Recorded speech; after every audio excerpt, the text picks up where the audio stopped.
Good evening. Now we'll call the order of the regular meeting of the Glynn County Islands Planning Commission for Tuesday, November 17th, 2020. Commissioner Duncan will give us the invocation and lead us in the Pledge of Allegiance. Please bow. Heavenly Father, thank you for this day, and thank you for this gorgeous weather, Father. We ask for your presence tonight, Father, as we attend to tonight's business. Please guide us, support us, and strengthen us, Father, as we consider those questions before us. Father, we ask you please bless this staff, bless this commission, and bless all of our residents that we serve. It's these things we ask in Jesus' name. Amen. I pledge allegiance to the flag of the United States of America and to the republic for which it stands, one nation, under God, indivisible, with liberty and justice for all. Thank you. Commissioner?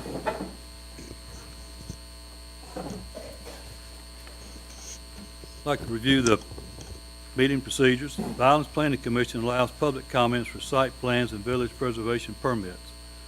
The Commission holds public hearings for rezonings, conditional and special use permits, and ordinance amendments. Planning staff presents the application request to the Planning Commission during the staff's report. This report evaluates how the proposal conforms to the Glynn County zoning ordinance and other applicable regulations and conforms to the comprehensive plan which applied to zoning matters and ordinances.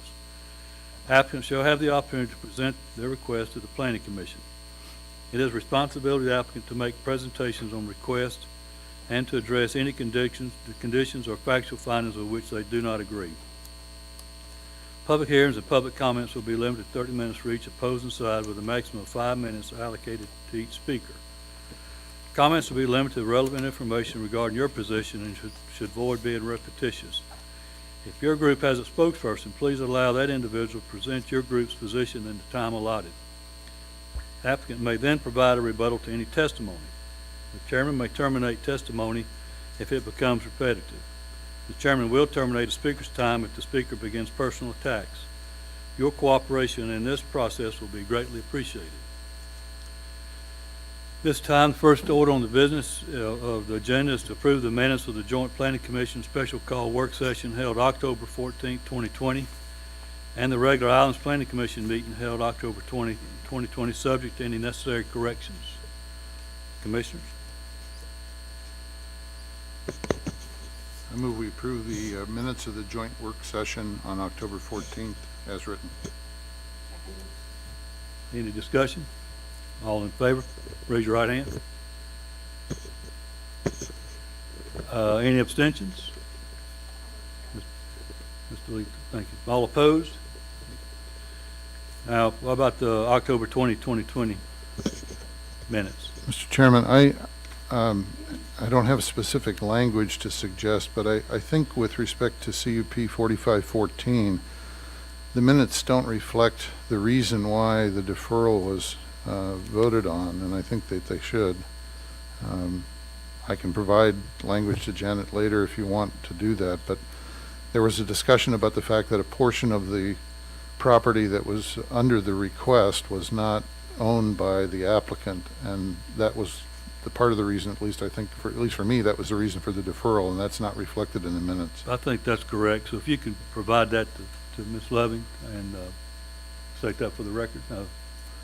Will, you're shaking your head. Well, Commissioners, you're approving the minutes tonight, so you need to tell candidates tonight and vote on what language you want in the minutes. George, can you do that? Can we do it at the end of the meeting, and I'll write something while we're sitting there?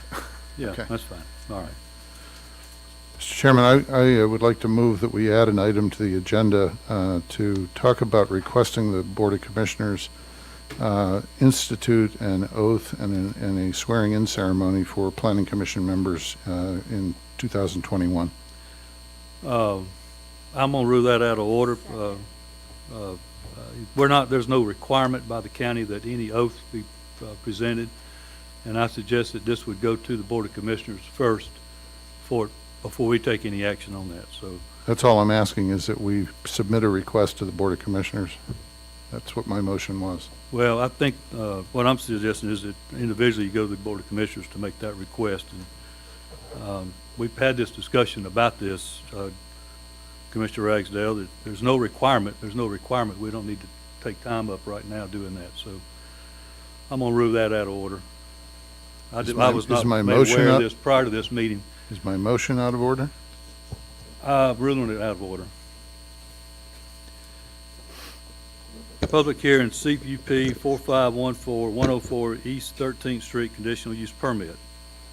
Consider a conditional use permit for the installation of native landscape and seaward of development setback line pursuant to zoning ordinance section 727 Beach and Dune Protection District. Property is located at 104 East 13th Street, Sea Island, parcel number 05-00452 in zone R19, R9 in Beach and Dune Protection District, and a portion of East 13th Street right-of-way, portion of parcel number 05-00796, and a portion of a strip of oceanfront property at the eastern terminus of East 13th Street right-of-way, portion of parcel number 05-05941, zone R9 in Beach and Dune Protection District. Daniel H. Busey, agent for Stephen A. Lisenby, Bridges and Roads LLC and SIA Propco 1 LLC owners. Ms. Leaf? Good evening, Commissioners. Stephanie Leaf, Planning Manager. This is CUP 4514, 104 East 13th Street, conditional use permit on Sea Island. And as you all noted when you were discussing the minutes, this application was deferred. You held a public hearing on October 20th, and you did defer the application to tonight's meeting. There were several items that you wanted the applicants to address before they came back. One was to remedy the issue with there was some additional property outside of the Lisenby's parcel that that had not been included in the application or the notice, and there was some additional work that was outside of those boundaries. And so what they have done is between the October 20th meeting and today, they did revise their application and indicate that there are two additional owners, Bridges and Roads LLC, as well as Sea Island Acquisition, Propco 1, and there is agent authorization form from the new ownership, or from the additional ownership that's included in your packet. And we did renotice the application. So although it was deferred because there were some changes to the application, we did renotice it fully. So tonight you can have another public hearing because it has been renoticed. Additionally, I know there were some questions about existing vegetation, so I do have a slide addressing some of that. And then they did go into some more detail and provided some more details on the landscaping that they are proposing. So this application is only for native landscaping. There's no other hardscape or other improvements that they are proposing. Here's the property on Sea Island where the star is located. And then the additional property is adjacent in the right-of-way of 13th Street, which of course is a private right-of-way on Sea Island, as well as there's a little bit of property that is part of this very large oceanfront parcel. So you saw this at your last meeting as well. This is the survey of the property. Another view of it. And then this is the proposed plan. So here they did outline really breaking down, what portions of the project were in the right-of-way, which were on the Lisenby's property, and what types of vegetation. And then here, which I did put I took a portion out of this and put it in your packet, so hopefully that was a little more clear than what this slide is showing. But they are showing some of the the existing vegetation that's being removed. And this just breaks down the existing vegetation that they've listed that would be removed. They do have some dead vegetation they would take out. There's some invasive vines and shrubs. There's an existing oak hammock that will remain. There's some vines on the oak hammock. There's also invasive species that will be removed, including Chinese privet, I'm not sure if I'm pronouncing that correctly, porcelain berry, okay, thank you, beach vitex, Japanese wisteria, Russian thistle, tallow tree, and camphor tree. And then this, this slide is more clear than what was on the site plan. So they have broken down what is in the DNR Shoreline Protection Act jurisdiction, and then what is in the county's Beach and Dune Protection District, as well as what is happening in those areas. The lighter green is for native lawn, the darker green is for native plantings, and then that kind of purple fuchsia color is native dune species. And here's some photos of the existing. This is the existing house that's on the property, and this is the lawn configuration. And then the bottom photo is from the shore, looking back towards the house. What that view is.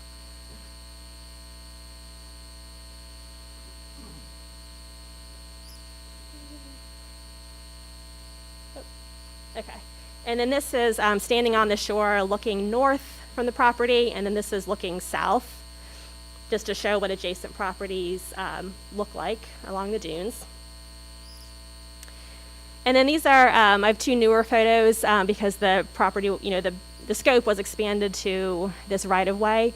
So this is standing on the crosswalk that goes to the beach and looking back down 13th Street, like towards the Island Road. So this is part of the property. As you can see, there's the access and the crosswalk there, the crossover.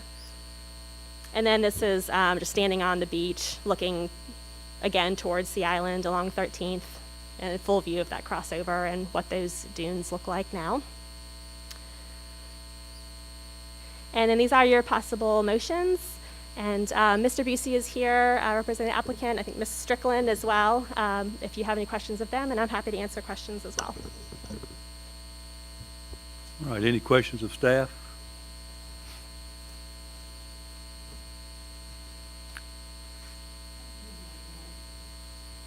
I was curious where it says additional property was added to the application. Could you tell why? So the applicants, which you're probably going to see a couple other projects coming before the IPC in the future that include something similar. So there's basically additional work that's being done in the right-of-way of these private right-of-ways on Sea Island Road. And so, but because they are different ownership than the actual parcel, we needed to have an agent authorization form, and we needed to have that property specifically outlined in the application. So I'm going to try to go back to the plan view to show.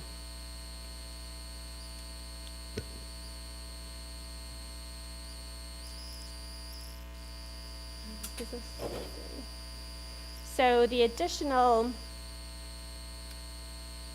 see, so this is 13th Street right here, and so some of the work that they're doing is really, 13th Street's very, very narrow, so there's really landscaping on either side.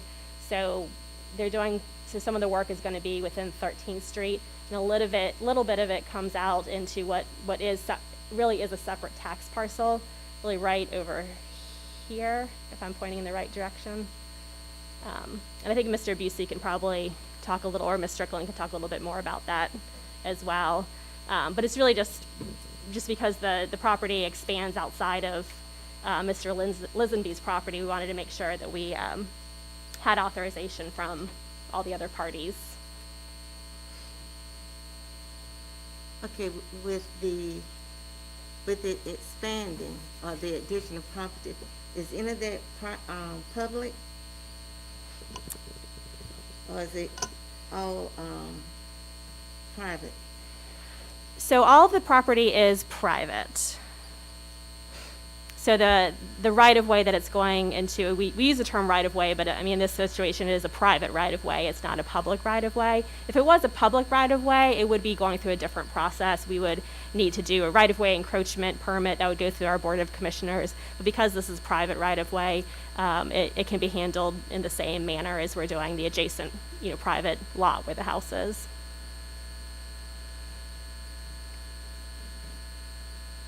All right, Mr. Busey?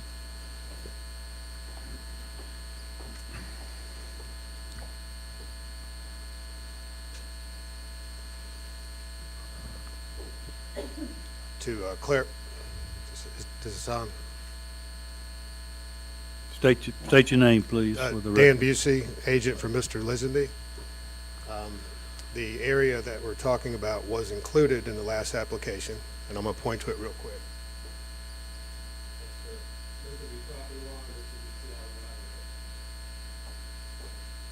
The shrubs that we're removing and the vines and all the invasive species extend onto the Sea Island right-of-way, so they've given permission now through an amended application as an agent. They had verbally said, yes, they're fine with it, and had a letter actually that we submit to the Shore Protection Committee, giving him authorization to do the work on their property. But through this committee, we had to amend and get an agent authorization. So the area is the same. We've just now have their specific agent authorization to conduct the work on that part of the right-of-way. Mr. Busey, this is really nothing but a landscaping project, correct? Yes, sir. And I think the reason it was deferred, the main reason it's deferred, because we didn't have the Sea Island authorization I believe signed so. off on it prior. Yeah. We pursue this, but I think there's some confusion that the right-of-way, people think of a public right-of-way, but this is a private right-of-way, not That's- public. That's correct. And as Ms. Leaf pointed out, it's very common for the landowners on Sea Island when they do a landscape renovation to include a plan that works not only on their yard, but in the adjacent right-of-ways. And Sea Island is always, goes through the approval process internally and vets those plans, and then we get it approved by the Shore Committee and now through y'all. So coming forward, we'll make sure that we have their specific authorization included for whatever portion of work is on that right-of-way. It's very, very common. And Mr. Busey, so just to confirm, there's no public beach access on this plat? Public, you mean Sea Island, anybody that's legally Public beach invitees? access? Ma'am? Public beach access? Yes, that is correct. There is? There is, and that was in one of those photographs, yes. But that won't be affected. It'll actually be nicer because it's kind of a tunnel of weeds and vines right now. I think she had a photograph of it.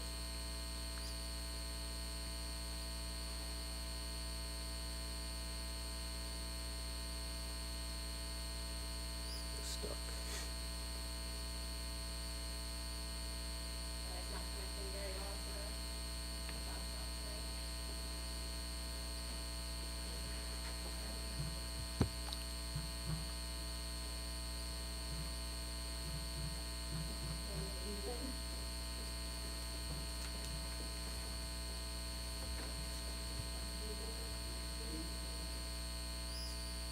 That's it right there.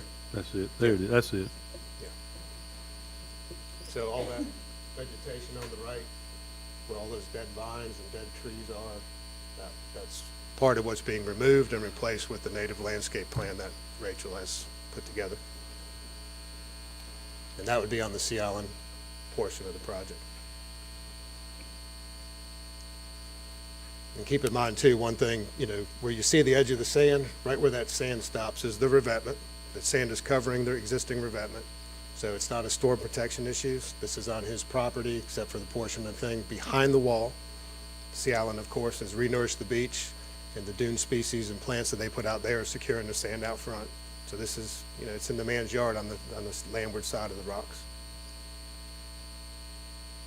So it's not affecting the shore protection functions of that dune system. Any other questions, Mr. Busey?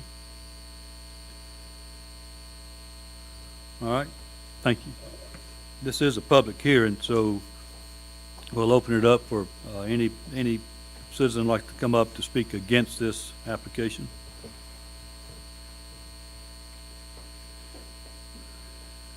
And I don't see any, so if there's anybody here who'd like to speak in favor of this application. All right. Public hearing, it's closed for this application, so commissioners? Mr. Worley, I just want to clarify, do we still have a motion on the floor from earlier? Do we need to close out the motion?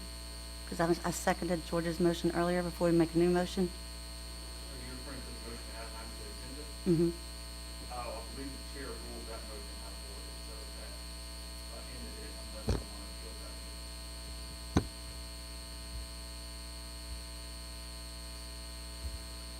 that. All right, commissioners, time to either discuss this or make a motion.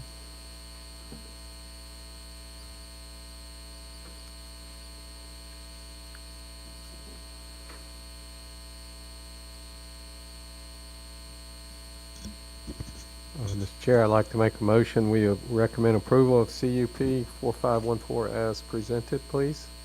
Okay, there's a motion, is there a second? Mr. Commissioner DiPolito, second. Any discussion? All in favor, raise your right hand. All right. Opposed? All right, 5-1, I think. 1, 2, 3, yeah, 5. All right. Sorry you had to come back, but anyway, that's the way it goes. Do you want to deal with the change to the minutes now, since it's on this matter? Or do you want we to do can it later that, on? Sure. Well, if you've got that, then we can Okay. approve that, hopefully. So this is on the top of page 3 of the minutes, for those of you that have it.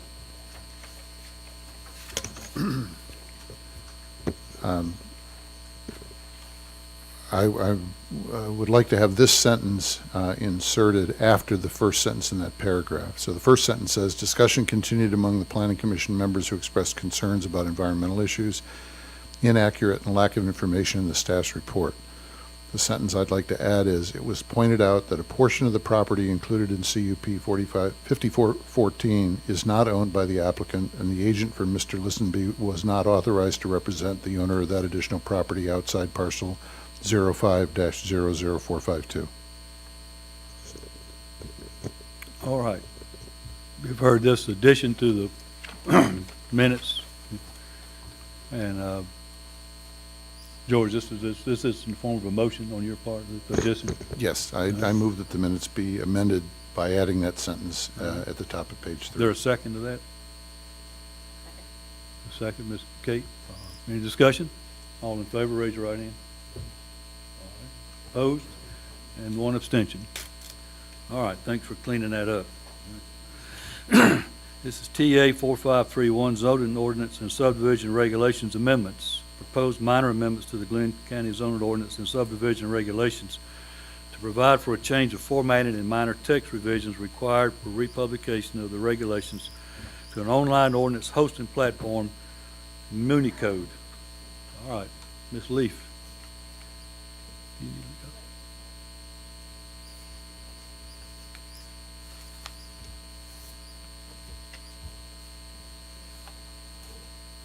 I just have to move past one application before I go to that.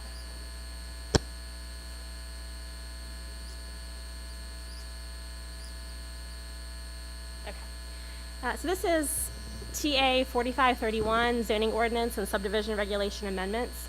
So the county has recently contracted with a company called MuniCode, and they're an online ordinance hosting platform. So they do this for a lot of different local governments around the country, where they have an online, very searchable, very user-friendly database of codes for that particular jurisdiction.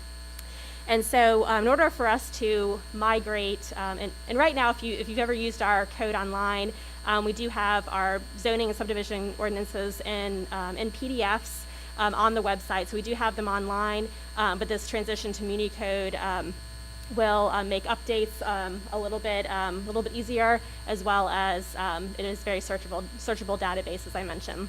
But because we are making this transition to MuniCode, it does require some very minor amendments to the zoning ordinance and subdivision regulations.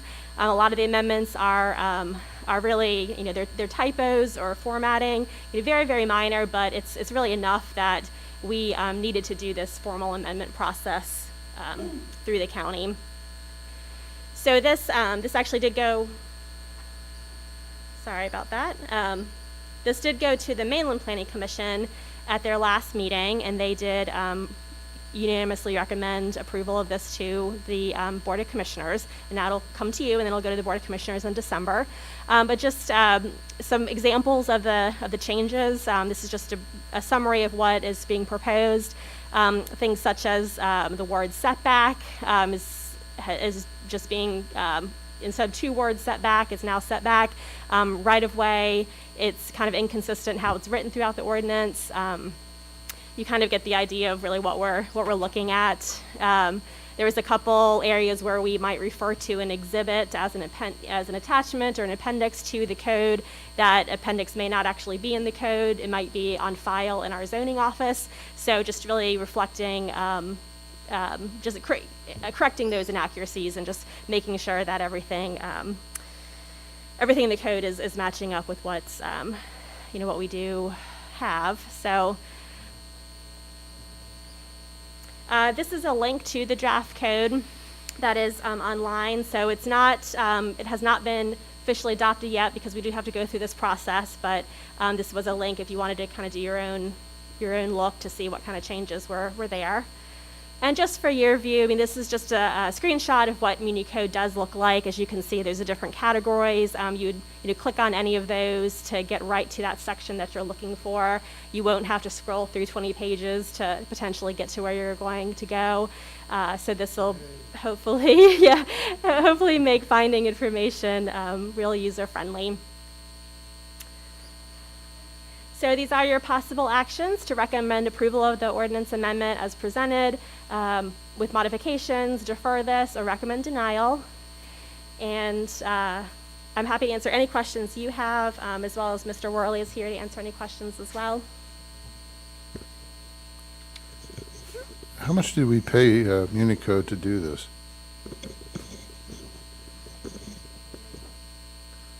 I'm assuming that we'll have to do it again when the ordinances are rewritten by the consultant, right? Well, so the contract we have with the company, they will host our ordinances, and anytime an amendment is made, we'll just submit it to them, and they'll automatically update the website. Okay, thank you. Any other questions of staff? All right, this is a public hearing also. Is there anybody here who'd like to speak against this? Zoning ordinance amendments? Anybody want to speak in favor? All right, thank you. Commissioners, anyone want to make a motion? I move we approve TA 4531 as written. Ms. Rook seconded. Any discussion? All in favor, raise your right hand. Okay. We join the mainland in being unanimous, so Gary, you take that back to your group. Thank you. This is site plan SP 4516, 313 Yacht Club Lane site plan. Consider site plan approval for improvements within the required 25-foot marsh setback set forth in Yacht Club Plan Development ZM 2376. Proposed improvements within the setback includes a portion of the residence pool and patio. The lot is 10,018.8 square feet in size and located at 313 Yacht Club Lane, St. Simons Island. Parcel number 04-14560. Property zone Planned Development District. Gary Neville, agent for James and Lila Magny, owners and applicants. Ms. Leaf? Mr. Chair, excuse me, I'm going to recuse myself. Sure.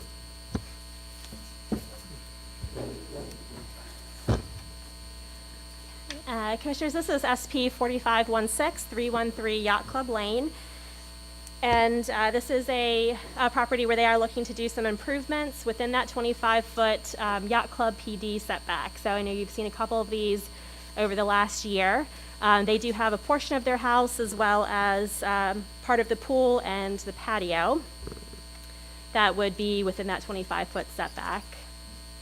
Here is the property at the end of Yacht Club Lane, where the star is located on the marsh.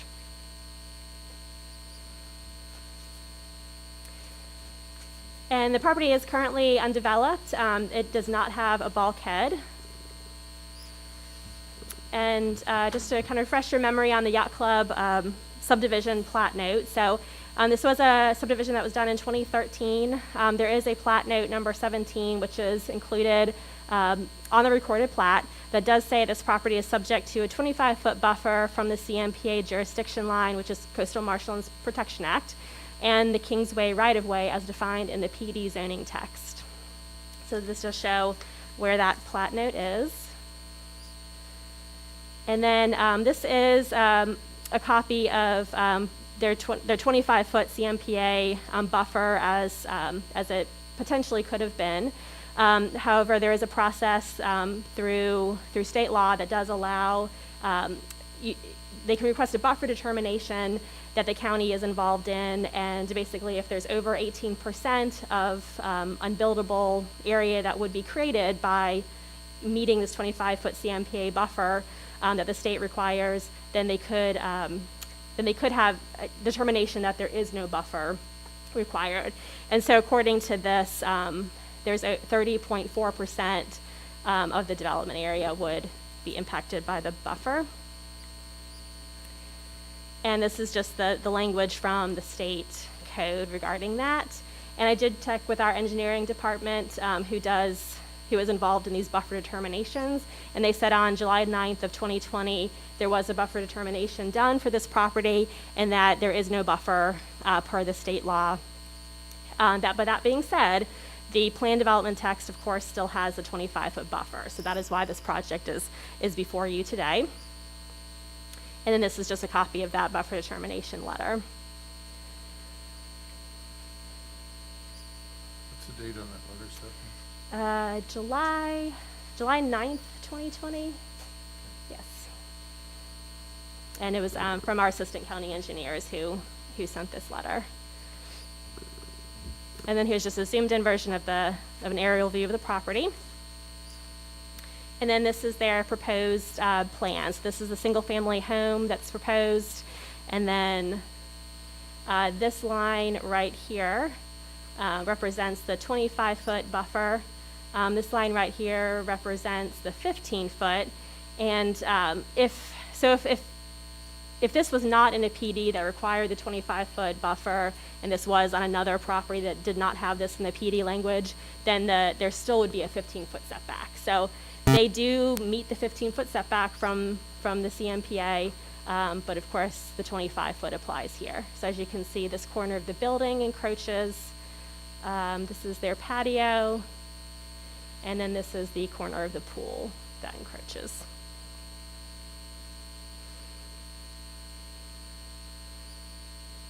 And these are your possible motions.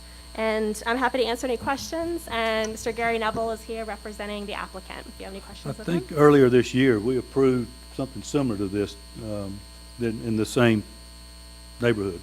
And it was- Yeah, Right. that is correct. Yeah, about I think three lots down from this, they had a pool and patio that was approved. And this is a PD text specific to this particular area, so Yes, that's sir. their own. But, all right, any questions of staff? Mr. Neville?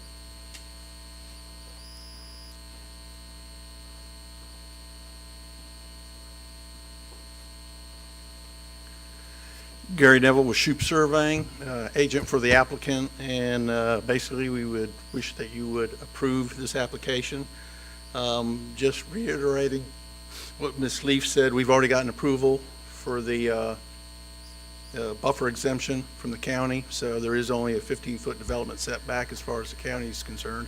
There is no DNR buffer on this, and we are planning on a bulkhead for the site at this point, but some of the language in the buffers in the PD text, it says that the intent of this buffer is to provide a veiled appearance of development for both Tourist Causeway and Kingsway, and the property is not even visible from either of those roads, which is basically the frontage road.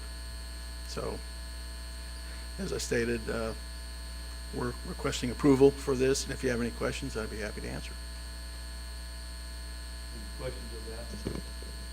When was the variance approved by the county? July 9th, 2020. I believe I've got a copy of it, a hard copy if you'd like it here also.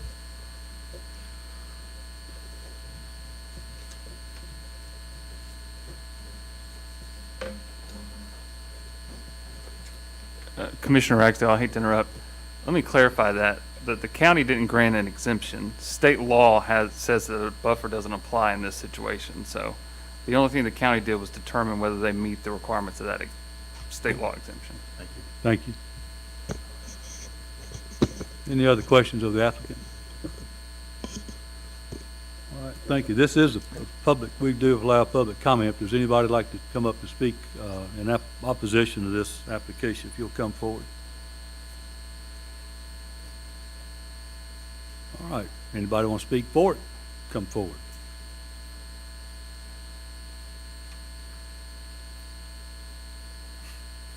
All right, Ms. Levin, I want you to put a note that this is the first time ever in my 6 years on this commission that nobody has spoken in opposition or, you know, from the public or in favor of anything. So it's a, Just note that Buddy's not here. yeah. But anyway, who knew? All right, commissioners.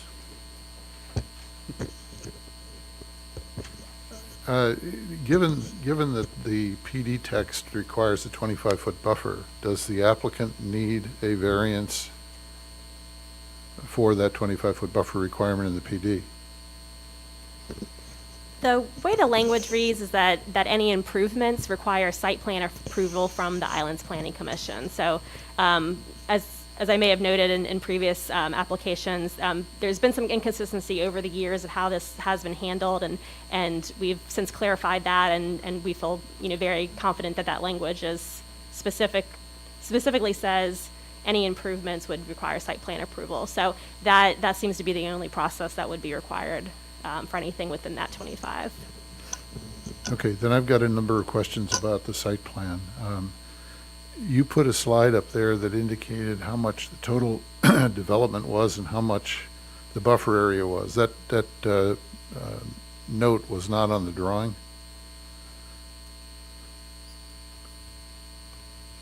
Yeah, that note. Yeah, when the staff report had gone out, I had not found out the information about whether the buffer determination had been done. So after the staff report went out, I did confirm that the buffer determination was done. And this was part of the documents that went with that buffer determination. So this, I don't know, Gary can correct me if I'm wrong, but I believe this went with the Coastal Marshland Protection Act jurisdictional determination, or maybe this was a precursor to the buffer determination, but that's where this information comes from, is those documents, not what the applicant submitted for the site plan.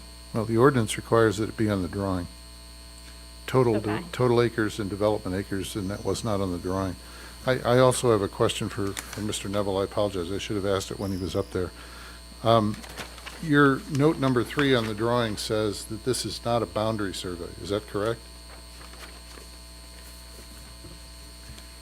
Correct. It's a site plan. It's based on the boundary survey that we did prepare for the client. The ordinance requires a boundary survey, I believe. That's the second thing that's not on the drawing. The utility, or the drainage easement doesn't indicate who owns that easement. That is it's a private road and private drainage easement. It belongs to the subdivision or the homeowners association. Again, Maintenance. the ordinance requires that the owner of the easement be on the drawing. There also is a requirement that there's a conceptual elevation of the plan, and that was not in the package that we got either. When this was originally submitted, it was submitted, well, we were trying to submit it as a variance. And that's when we found out that they were not doing the variances anymore, that we're going directly to site plan approval instead of the variance requirement. Last one I did was through the variance, and we did not do a site plan on it. If some of these changes, I can make a modification to the site plan, if you'd like. I'd like to do it subject to, though, if we could, if you require me to add those two there. It would not be a Gary, problem. my only other question is with respect to the trees that are shown on here. I know you're not required to have a tree plan, but for those trees that are shown on here, are all the ones that are shown staying? Let me take a look at that. There may be one that's close to the building. On the left-hand side, it's probably within. Which one?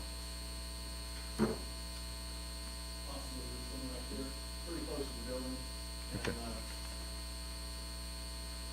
I'm not sure, but probably will come out just because of its proximity by the time they put the foundation in and the roots. Okay. It's not a 38-inch either. My last question, Mr. Willis made reference to an application that we heard a couple of months ago where the applicant already had built the house and was looking for basically site plan approval for the pool that extended into the buffer area, but he'd already built the house.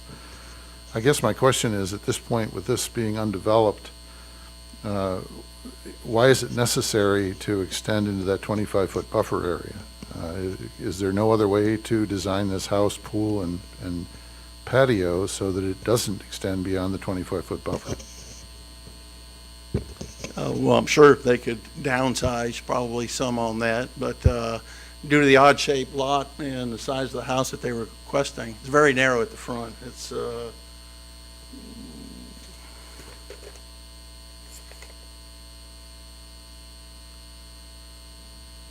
32 feet across at the front, and like I said, the buffer does take up a substantial amount of the lot, 30.4% on that. Okay, thank you. Any other questions? That previous application we dealt with several months ago, I voted against it.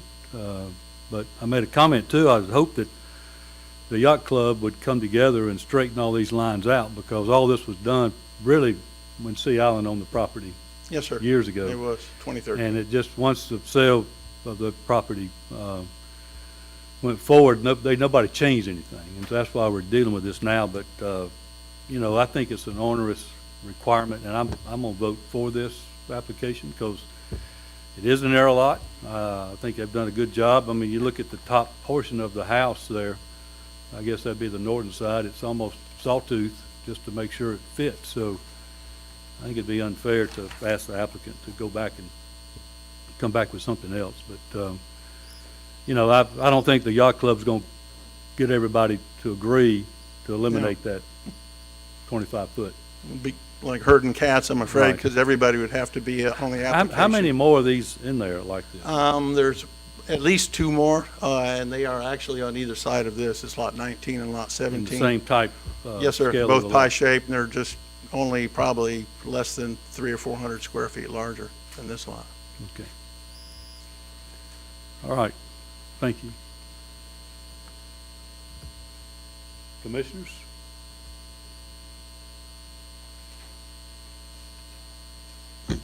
Anybody like to make a motion?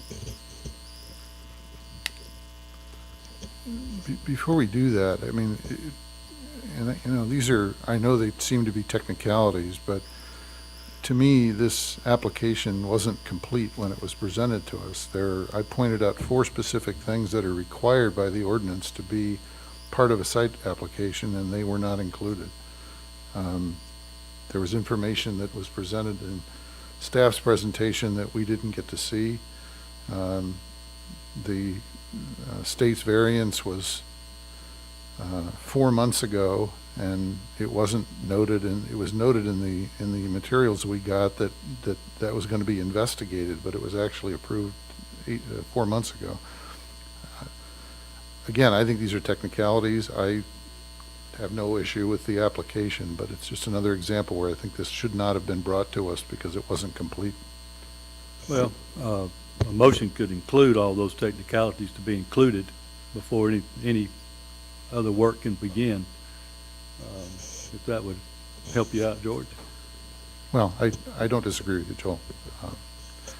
I'll move we approve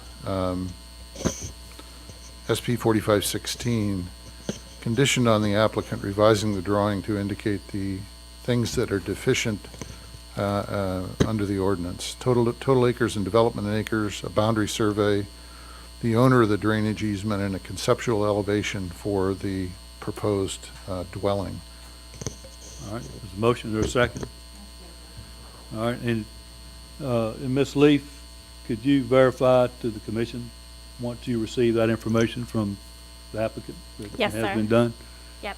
I will send the revised plan out to everybody once that's received. All right, all right.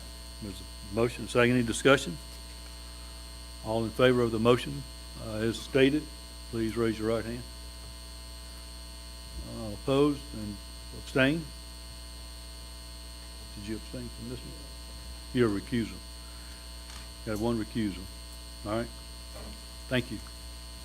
Mr. and Ms. Magny, congratulations. Good luck on all this. In other business, discussion of Islands Planning Commission initiation of possible amendment to zoning ordinance Article 11 amendments in regard to formal planning commission action within 60 calendar days of the date an application is filed.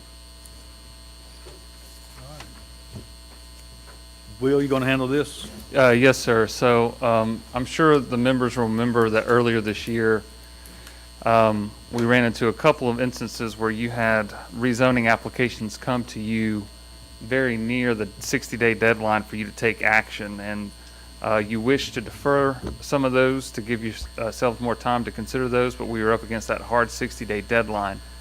I think at the time, staff, realized that could be an issue. I know members of the Planning Commission had some concerns about such a tight time frame, and Commissioner Ragsdale came to staff to talk about proposing an alternative. So what you have in front of you is a proposed ordinance amendment which would alter that 60-day rule. Instead of it being a 60-day rule, it would essentially allow the planning commissions to defer action on a zoning decision one time without the consent of the applicant. It could be deferred more than one time, so long as the applicant either requested it or consented to the deferral. That seems to be sort of a compromise position of giving y'all the opportunity to defer at least once if you want to, without the consent of the applicant, but also not having a just sort of arbitrary time deadline to get an application through the process. I think originally, if I remember, the 60-day requirement was put in there to keep applications moving forward to the Board of Commissioners without them being deferred multiple times and never being brought forward. So this would allow those applications to still move forward, but would also give y'all the right to defer that at least once without the consent of the applicant. We've also included some cleaning up of some language in there that was either confusing or would have conflicted with this change, and that's essentially what this amendment would do, and I'm happy to answer any questions that y'all would have. And the reason you're being asked to approve initiation of this is that our ordinance requires that an amendment either be initiated by the Board of Commissioners or the Planning Commission. So what you would be doing tonight is deciding whether to initiate that ordinance amendment, which Stephanie would then take through the whole process of going to y'all, the MPC, and the Board of Commissioners for approval. Back to us, we initiate. Correct. For a public hearing. If I could add just one thing, if you remember, the issue we ran into here was that the vote on the Planning Commission was deadlocked, and at the time, that meant it was deemed to be automatically approved. And so this would allow that to not happen at least once, that we could defer if we were not able to reach a decision.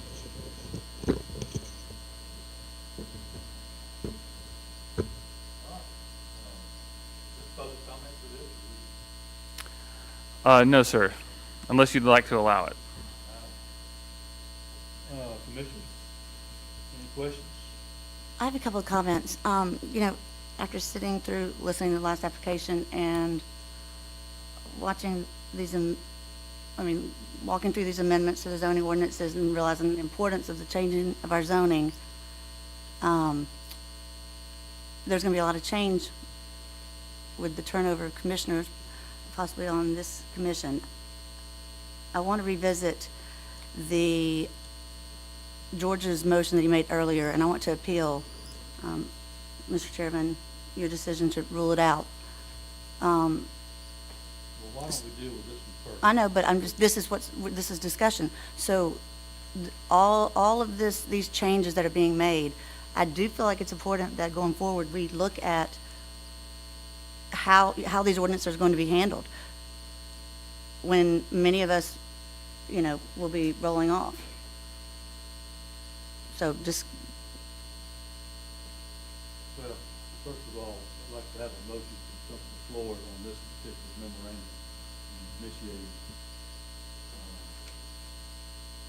possible amendment to zoning ordinance Article 11. I move we approve initiating the process of amending sections 1103 and 1104 as written. Second.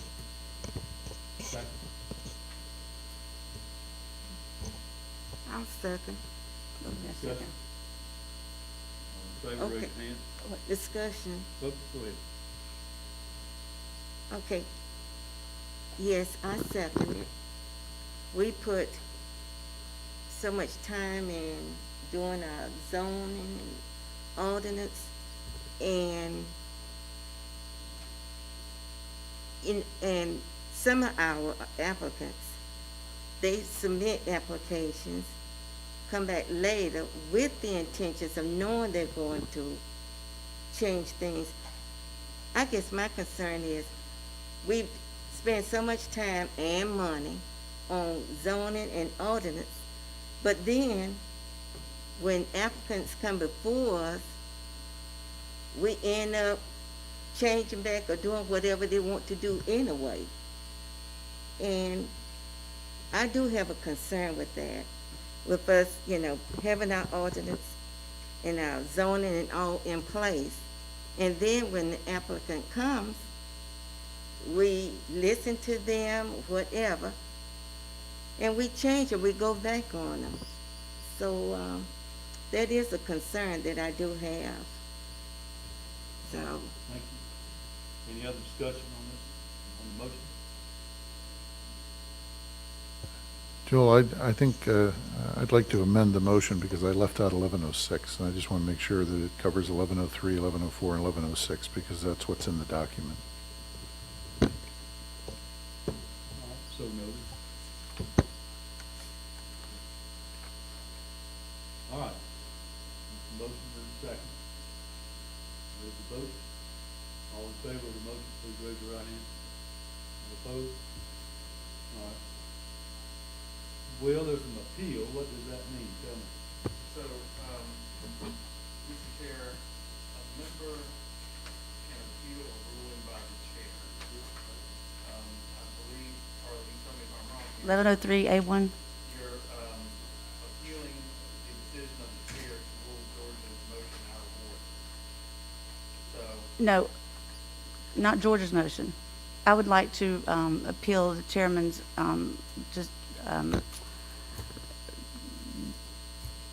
his move to do away with it. I think it's something we need to discuss. To do away with The motion, yes. the Georgia motion to have a oath. Yes. So if I need to make a new motion for a discussion. Well, I was not surprised with this prior to this meeting, and usually the chairman has some say so in the agenda. so It was really just something with us going forward, since we're not, some of us are rolling off. It's really, it's just for us to have a discussion. That's all it is. It wasn't, there's no, before we go forward, let me make sure I'm addressing the correct question. okay. Me too. Well, let me please, if I could. So earlier, Mr. Ragsdale made the motion to add an item to the agenda. Joel, as the chair, ruled that motion out of order. Are you appealing that ruling? Well, I had seconded it. I think it was pretty simultaneously. And what I heard, George, if I'm not mistaken, was a discussion about an oath. He wanted to add an item to the agenda to discuss that. Right. The chair ruled that motion out of order, which means it's not considered. You can appeal that ruling of the chair. Right, you told me that, and that's why when I looked for it, so I, right. So your motion to appeal requires a second. Uh, The entire body now has to vote whether to overrule the ruling of the chair. Okay. Y'all can have a discussion about whether to overrule Okay, this, the chair's decision as out of order, and then we'll take a vote. Okay, let's have the discussion then. There's a motion and a second. and again, it's more about the Island Planning Commission going forward, having an oath to take, which I believe most planning commissions all around have them. And like Odessa said, it will just hold the planning commission more accountable. Well, if the county required us to have an oath, we'd have an oath. The county does not require that for this Sure. planning commission. Point of order, please. Where's, I call for a vote. All right? Well, and I already have a motion on the Well- floor. we're supposed to be discussing Joel's Right. ruling that the motion was out of order. So, You then get to that point, and if you decide to add this on to your agenda, then you can discuss the merits. Correct. We're Yeah. getting into the issue itself. for the chair to be able, Will, correct me if I'm wrong, but for the chair to be able to rule something out of order, that would indicate that it was introduced at the wrong point in the order of the meeting. Did I introduce the request to add to the agenda at the wrong point in the meeting? So, commissioners, there's any number of reasons a motion can be ruled out of order. And it's not for me to sit here and tell you whether the motion is out of order or not. Y'all need to decide amongst yourselves that, there's various reasons. One could be that it's against the rules, it's against the bylaws. It's not a proper motion, it's not within the powers of this body to take up. Like I said, there's any number of reasons why it can be ruled out of order. So, y'all need to discuss that ruling, and then y'all need to take a vote as to All right, whether you want let's- to overrule. the Any, ruling dis- of any, the case. all right, any discussion on that, motion that's on the floor? Okay, well, so, Mr. Chairman, so as far as you ruling it out, what does it hurt to have that discussion? We're having it.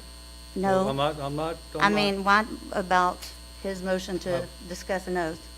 Because is it because you feel, because the county doesn't require us to have County does one? not require it, and I don't think we need to waste our time talking about it. Well, the That's- county that's it. requires us to follow our ordinances, and many times. Well, this is not part of the ordinance. This is something new, that, if this commission wants to go forward with this and recommend to the county commission, that's fine. But, I think we're just wasting time, to tell you the truth. But I had this discussion with Mr. Ragsdale several weeks ago, that if the county required this as an oath, we would do it. They don't require it. So I don't know why we want to just add something to it. So, any other discussion on this? Sorry. No, there's no comment period from the public, sorry. Your ruling was against the ordinance. Your Ruling was out of order. Mr. Kilgore, if the police were here, I'd just have them escort you out. And I'll So leave please. just as soon as I get through having my Well- say. The ordinance says this planning commission can make an amendment to the Mr. ordinance. Kilgore, It's in the code. Mr. Kilgore, You can't please. tell them that they can't follow the ordinance. I'm not telling them anything, I'm just saying, You ruled it out of order. I'm not gonna argue with you anymore. Any other comment? Well, that's because you're wrong. You can't Will, do what you did. is the police close by? You don't need to call them, I'll leave. Well, I wish you would. Joel? Mr. Worley, you told me that I could appeal the motion, or appeal the chairman's move, which I did. So that's where we are. That's where we are. And there's no And comment so from you the public. told me, and I sat here and looked it up, and it is 1103A1 that I can appeal. And Well, we're doing I that, know, Ms. I Kate. am just So, following up with Will. yeah, I mean, I'm allowed, Ruling under Robert's Rules of Order. Right.